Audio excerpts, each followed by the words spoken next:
one threat that we face as a country today.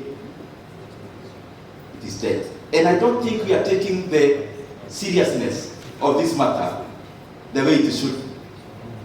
And I also don't think those who are responsible are communicating enough about the problem we have about debt.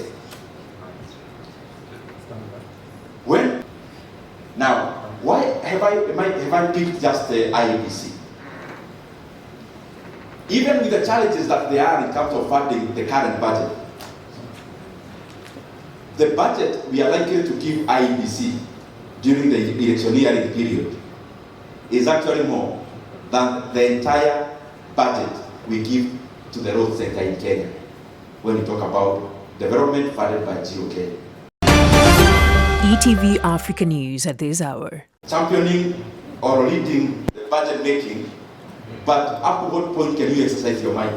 This is the reason. 3.8 trillion is there as your budget. You read it. It's an astronomical figure, and it projects even growth in expenditure, etc. All those good semantics we put in the budget making process. But out of 3.8 trillion, you remove 1.25 to 1.3 trillion as something called consolidated fund service. I'm not using PPS, I'm using this current financial year. Out of that 1.25 trillion, over 1.08 trillion is money you are going to pay interest rates for debts. 1.008 trillion. It will be more next financial year. Now, there is nothing you can do about that. There is also nothing you can do about funding constitutional bodies and commissions, and there is nothing you can do about pension. All those falls under CFS. So you budget 1.2 thereabout trillion, there is nothing you can do about it. Then come to salaries of civil servants. Salaries of civil servants in Kenya is in the range of 600 to 700 in the few years around here now. 600 to 700 billion Kenya shillings. There is also nothing you can do about that. There is a constitutional requirement of funding counties to a tune of 380 billion that time. This financial year, actually without carryovers. Once you put carryovers, it is over 400 billion. There is nothing you can do about that also. So what happens then? We end up with a kitty we call development budget of around 700 billion, which over the years, as I said when I was starting, is just an aspiration. It is not a budget, it is an aspiration. Because you budget 700 billion, by the course of the financial year, you are less in revenue collection by 300 billion. You can't cut payment of interest rate. Neither can you cut any part of CFS. You can't cut salaries. There is a part you can't cut, for example, FPE. Part of the current, for example, is free basic education. There is nothing you can do about that. So what usually happens? When Treasury receives money, revenue, they fund all those things, other things as priority. The last one to be funded is development. So in that development then, it is the one that takes the hit and the cut when there is a downside or a downgrade in revenue collection.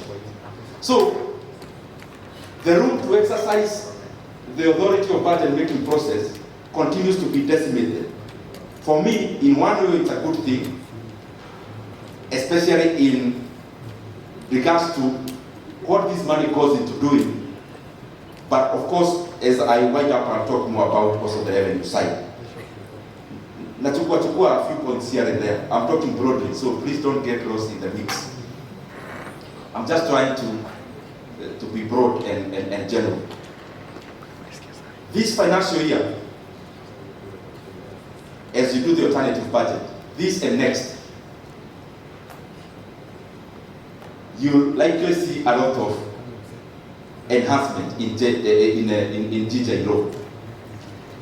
Because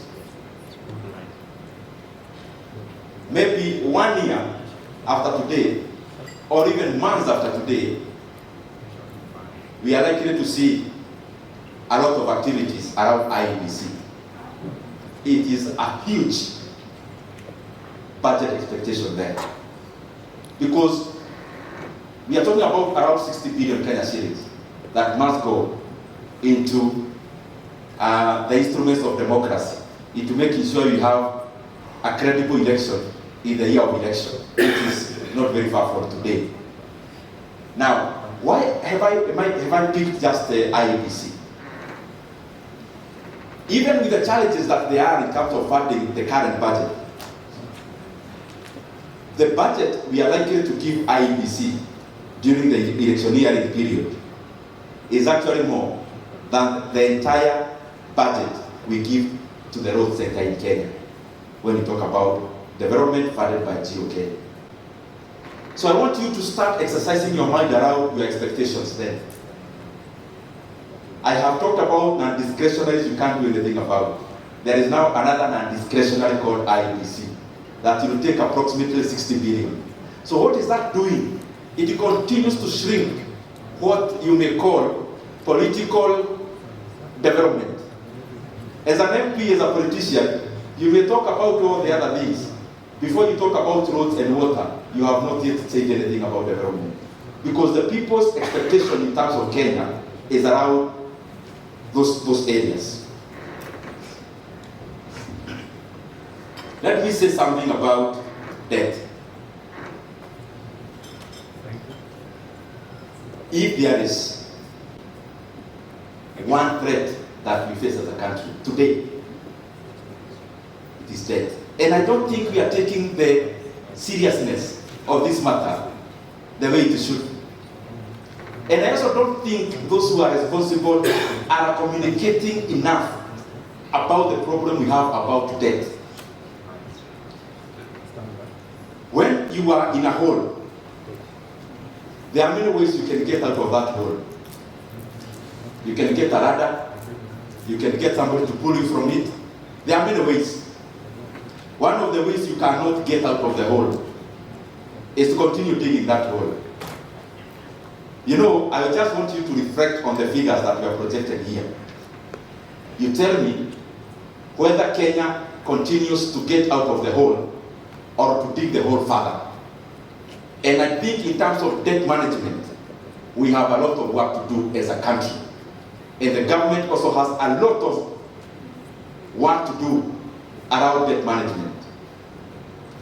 If you track debt from year 2003, especially during President Kibaki's time, he took up the country when the debt was around 600 billion shillings.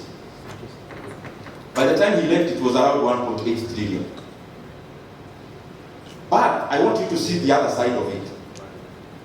When President Kibaki came in, revenue collection in Kenya was 200 billion. Can you just imagine how small a country we were?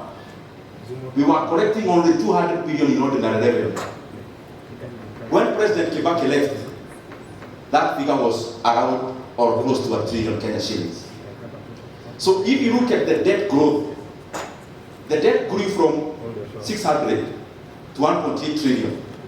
That's around maybe 200% over and above. But look at the revenue collection. The revenue collection, the growth was like double that of debt accumulation. And I want to say, because figures don't lie, you realize that the accolades given to President Mwai Kibaki, he actually deserves more. Because now we have comparisons to do. You know, when it was just President Kibaki's reign, there was no comparative analysis to do. Now, we left in 2013. We can now do comparative analysis from then. And clearly you can see, Kenya has never had a more prudent president than President Mwai Kibaki. And it is the same time we had very revolutionary expenditure lines like basic education funding and all the others. That even beyond being good in terms of growth of the economy, they also are social investments. because they enhance an egalitarian society. All of us here in this hall, I can bet over 80% will not be in this hall were it not for the reforms around education during that time or regime of President Mwai Kibaki. Why am I talking about that in this kind of standness?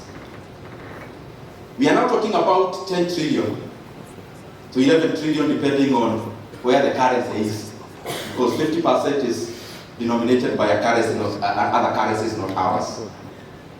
Now, if you check our debt to GDP levels, and I want to agree with the banner, this is what happens when you are making a budget.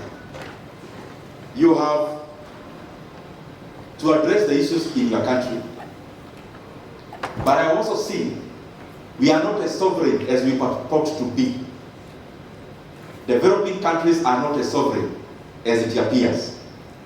Because when you are doing revenue raising measures, for example, some of those things are conditions from people you want to borrow money from. Without mentioning the exact ones, I can see in your faces you already know them. So, are we together? Ama nipunguze hii maneno ya economics ya kiasi.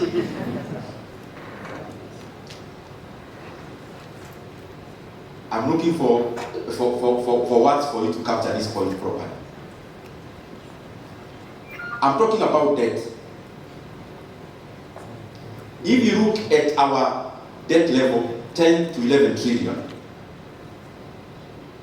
and I'm trying to solidify the point that was said earlier, you'll be given a quotation about debt to GDP ratio.